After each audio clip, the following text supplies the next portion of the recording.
Nous avons posé donc 2 implants en secteur 3 pour réaliser un bridge implantoporté, un implant 35 et un implant 37.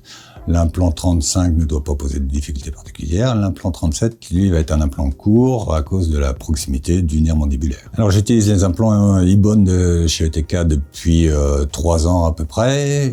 Ce qui m'a intéressé dans ce concept, c'était le fait d'avoir à disposition en fait un espace biologique assez important entre le corps de l'implant et l'os nouvellement foré, pour permettre une bonne néovascularisation, une bonne cicatrisation et une bonne adhésion des cellules osseuses sur l'os. L'intérêt également majeur, c'est d'avoir pour un même corps d'implant en fait 3 largeurs de spire différentes pour permettre de répondre à de nombreuses situations cliniques, que ce soit en densité osseuse ou en largeur d'os, puisque on va avoir des implants larges en fait, mais avec une faible épaisseur de titane, ce qui est toujours mieux à mon sens d'avoir plus d'os que de titane. Dans ce cas clinique, j'ai choisi d'utiliser 2 Ibones parce qu'ils font partie de ma trousse, de mes indications les plus courantes, et notamment l'implant 37 pour avoir un implant court, sachant qu'il n'y a pas beaucoup d'espace disponible au-dessus du nerf mandibulaire et que c'est un bridge.